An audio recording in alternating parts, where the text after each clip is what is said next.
Oke,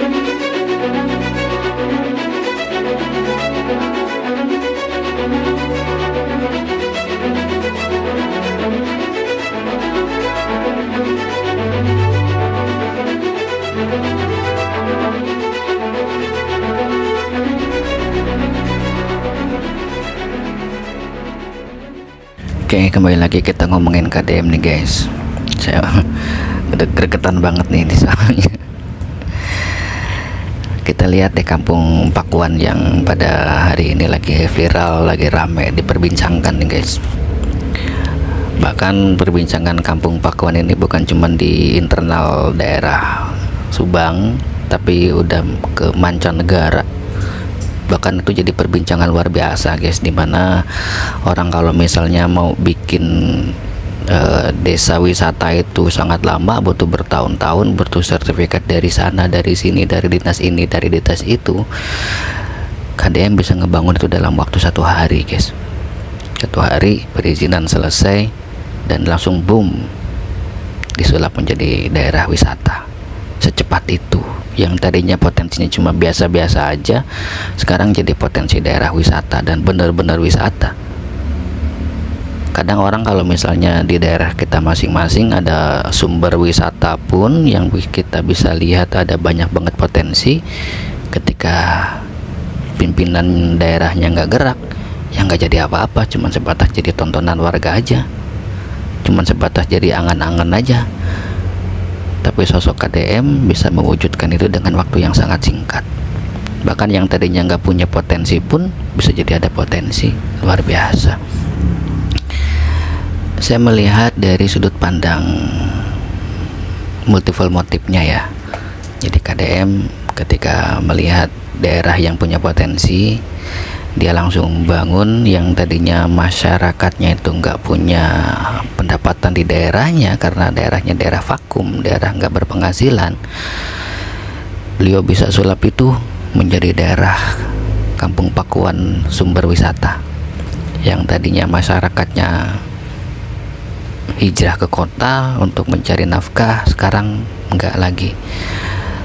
Sekarang malah duduk manis di depan rumah, dagang atau usaha di depan rumah, jadi punya penghasilan.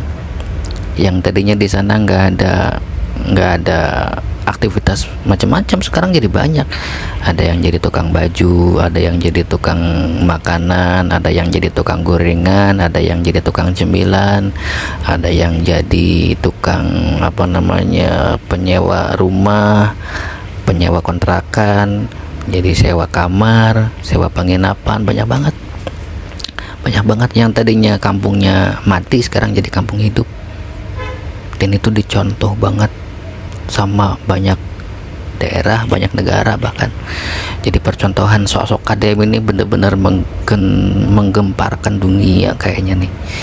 Dan selama saya hidup nih, BTW saya udah 36 tahun, dan sampai hari ini saya belum pernah ngedenger ada gubernur segila itu, ada gubernur secepat itu responnya. Gila banget ini orang. Kadang-kadang kita sulit yang ngomongin KDM itu, saking banyaknya yang harus dibahas, banyak banget, nggak tahu bermula dari mana. Udah gila deh pokoknya dah, KDM itu gila banget, udah gila. Kita ya kalau misalnya kita mikir nih, alasan manusia hijrah ke kota itu kan karena memang di kampungnya nggak ada pendapatan, nggak ada sumber pendapatan. Dia bingung mau kerja di mana, pada akhirnya pindah ke kota. Siapa tahu di kota ada pekerjaan, kan gitu ya. Tapi KDM ini menyulap itu menjadi hal yang beda. Ya ketika kita bisa usaha di kampung, kenapa tidak harus ke kota? Kenapa harus ke kota, kan gitu ya. Nah makanya KDM tuh lagi gencar-gencarnya ngerombak kampung menjadi sumber penghasilan gitu loh.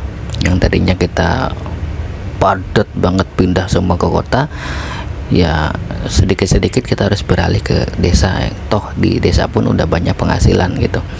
Nah itulah yang mau KDM robah gitu. Dan jujur saya pernah bikin proposal ini ke daerah di tempat saya berada gitu. Saya pernah kunjungan ke beberapa daerah, salah satunya di tempat saya sendiri. Saya bikin ide, bikin proposal gimana caranya supaya masyarakat itu benar-benar bisa balik lagi ke kampungnya masing-masing, terutama di daerah saya ya, di Ciamis. Jadi gimana caranya biar orang itu bisa balik lagi ke kampung, berdikari, ngembangin kampungnya sendiri, biar kampung itu biar orang itu nggak perlu ke kota lagi, nggak perlu capek ke kota buat dapetin duit gitu. Biar di kampungnya pun, di halaman rumahnya pun kita bisa usaha gitu. Dan sulit, itulah Indonesia. Kita udah punya ide brilian pun, kalau sistemnya masih seperti ini, sulitnya minta ampun. Wacananya udah bagus, udah keren, idenya udah melanglang buana kemana-mana, udah ya menurut saya udah keren banget lah. Tapi hanya sebatas jadi wacana, udah bertahun-tahun gak ada pergerakan. Cuman sebatas bagus ini Pak, bagus, nggak ada pergerakan. Padahal mah ya, saya tuh cuman sebatas saya ngasih ide begini, ini kalau kampungnya begini, kalau bapak kepala desanya begini, kalau bapak camatnya begini, ini bagus loh penghasilannya buat masyarakat bisa balik lagi ke kampung, bisa usaha lagi di kampung, nggak perlu di kota lagi, biar orang kampung jadi banyak penghasilannya begini loh. Saya tuh nggak ngarepin apa-apa di sana, enggak, saya cuma sebatas ngasih ide, ayo kita gerak bareng-bareng biar kampungnya jadi rame. Cuma sebatas itu, saya nggak ngarepin apa-apa. Tapi sih ya gitulah, sulit lah, makanya hebat buat KDM.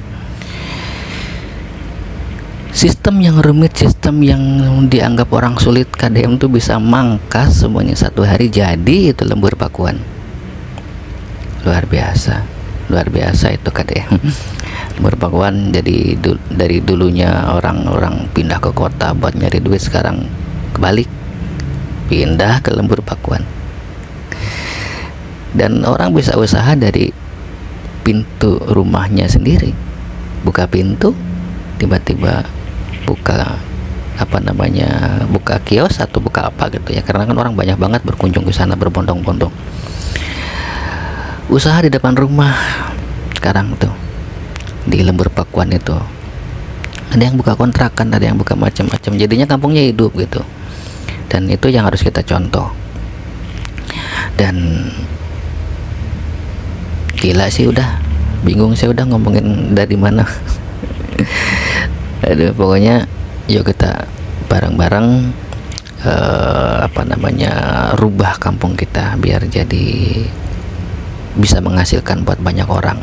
Karena kan itu esensi dari dari sedekah jariyah ya. Sedekah jariyah itu kan sedekah yang nilai kebaikannya itu jangka panjang gitu. Ya semacam inilah, semacam kita punya ide ngerubah kampung jadi berpenghasilan, dan itu kan jangka panjang ratusan tahun bisa kan. Itulah sedekah jariyah. Dan gila sih udah, kan DM itu bener-bener sosok orang yang bisa memangkas apapun. Kayaknya KDM itu nggak bisa nunda-nunda deh orangnya. Apa yang ada di otaknya dia hari ini harus kelar nih, kayaknya gitu di orangnya dia. Karena biasanya kan kalau misalnya kita nunda-nunda ide tuh biasanya kadang-kadang lupa, kadang-kadang nggak kesampaian gitu. Makanya mungkin dia nggak mau kayak gitu, makanya harus cepat, harus hari ini juga bisa gitu. Dan banyak orang bilang kantornya KDM itu bukan di gedung sate. Bahkan saya dapat info bahwa KDM itu benar-benar sangat jarang banget ngantor di gedung sate. Kantornya KDM itu ya ada di jalan, ada di kampung-kampung gitu, di mana ada keresahan di situ ada KDM. Dan hebatnya lagi, KDM itu ada di mana-mana. Stafnya itu benar-benar cekatan banget, benar-benar fast respon banget. Mungkin ada stafnya itu yang ngedata di mana nih daerah yang nggak terjamah sama sistem gitu, atau daerah yang benar-benar butuh banget harus turun gitu, sampai gubernur tuh harus turun di mana, di data mungkin ya. Sekarang mungkin ada staf khusus buat ngedata itu semua tuh. Jadi KDM begitu dapat informasi langsung langsung ke sana kayaknya, karena benar-benar KDM ini tiap hari ada di mana-mana. Dan stafnya KDM itu berbicara bahwa ya KDM itu nggak punya kantor, ya kantor KDM itu banyak katanya. Jadi itulah di kampung-kampung itulah kantornya KDM, di jalan rusak, di jembatan patah, di jembatan putus, itulah kantornya KDM. Sebegitunya gitu loh. Dan ya udahlah, udah kebanyakan nih tentang KDM, udah puyeng, udah pokoknya top deh. Saya berharap sepak terjangnya KDM ini ditiru oleh semuanya, oleh semua gubernur, oleh semua wali kota, oleh semua calon-calon presiden ke depan. Contoh deh kayak gini, mumpung masih ada yang bagus ya, karena kita udah capek dengan politik, udah capek dengan pembodohan publik, udah capek dengan sinetron politik, udah capek dengan narasi politik, udah capek kita. Sulit dah udah kalau udah ngomongin politik. Tapi untungnya ada peredam, ada sosok KDM yang bisa meredam semua ini. Yang kita anggap politik itu rumit, ternyata beliau kok bisa nih nggak jadi rumit lagi. Ya makanya itu harus dicontoh, harus diapresiasi juga sama kita, mumpung masih ada. Kalau udah nggak ada mah repot lagi, kita harus nyari lagi ya kan.